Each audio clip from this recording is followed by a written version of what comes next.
Bonjour et bienvenue. Raconter des histoires, partager des souvenirs, pour tout ça, il faut savoir jongler avec le passé. Aujourd'hui, on va décortiquer ensemble comment exprimer les événements passés en français. Et vous allez voir, ce n'est pas si sorcier. Alors, la grande question, comment fait-on pour parler d'une action qui est déjà finie? C'est la base pour pouvoir raconter une anecdote, sa journée, bref, quoi que ce soit. Heureusement, en français, on a plusieurs outils dans notre boîte pour y arriver. Allez, on commence en douceur, avec le chemin le plus facile, la manière la plus simple de parler de quelque chose qui vient juste de se produire. C'est ce qu'on appelle, logiquement, le passé récent. Alors comment ça marche? Eh bien c'est super simple, et surtout c'est une formule qui ne change jamais. On prend le verbe « venir » au présent, on ajoute la petite préposition « de » et hop, le verbe de l'action à l'infinitif. C'est tout, vraiment. Imaginez un peu la scène. Vous rentrez chez vous, la clé tourne dans la serrure, et pile à ce moment-là, le téléphone sonne. On décroche et on dit quoi? « Ah, salut, excuse-moi, je viens d'entrer. » Voilà, c'est l'exemple parfait. L'action vient tout juste de se terminer. Bon, après cette mise en bouche, on attaque le plat de résistance, le fameux passé composé. C'est vraiment le temps du passé qu'on entend partout, tout le temps à l'oral. C'est l'outil numéro 1, l'indispensable de la conversation. Et pourquoi on l'appelle composé? Eh bien, tout est dans le nom en fait. Ça veut dire qu'il est fabriqué, assemblé à partir de plusieurs morceaux. On ne va pas utiliser un seul mot, mais bien en combiner deux pour former ce temps. C'est ça la clé pour tout comprendre.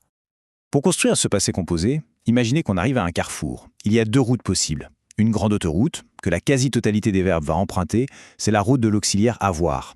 Et puis il y a une plus petite route, un peu plus spéciale, celle de l'auxiliaire être.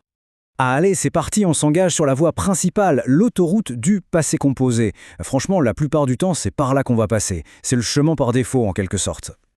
La recette est claire et nette. D'abord, le sujet. Ensuite, le verbe avoir conjugué au présent, ça on connaît. J'ai, tu as, il a, facile.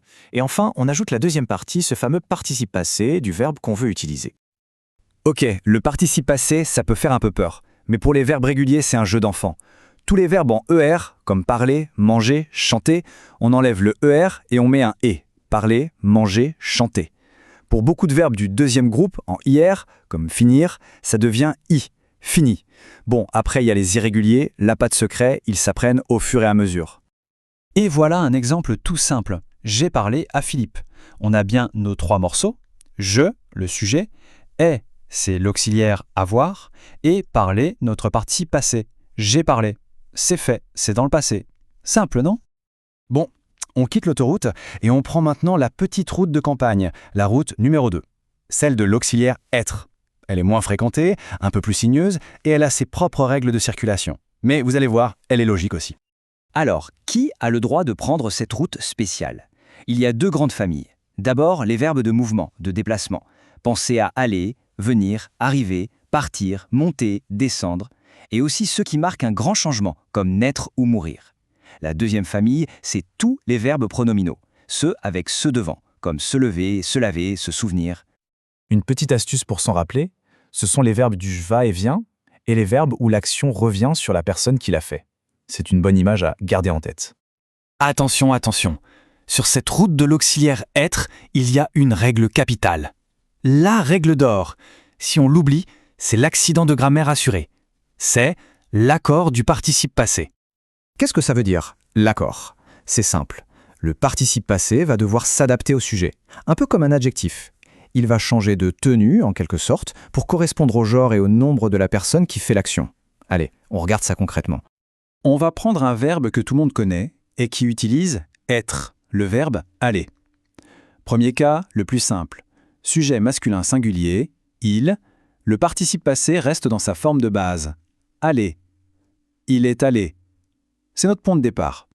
Maintenant, si le sujet est féminin singulier, elle. Attention, le participe passé doit s'adapter. On lui ajoute un petit « e » à la fin. Ça donne « aller ». À l'oral, on n'entend pas forcément la différence, mais à l'écrit, c'est crucial. On continue. Sujet masculin, pluriel, il. Qu'est-ce qu'on fait? On ajoute la marque du pluriel, un S, tout simplement. Ils sont allés. Et pour finir, le combo ultime, féminin, pluriel, elle. Là, notre participe passé prend tout, le E du féminin et le S du pluriel. Elles sont allées. On voit bien comment le mot se transforme, il s'adapte parfaitement au sujet. Et cette règle de l'accord, elle marche bien sûr pour la deuxième famille de verbes, les pronominaux. Regardez, elle s'est levée.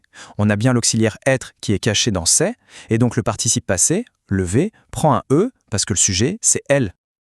Voilà pour résumer. La grande différence entre les deux chemins, elle est là.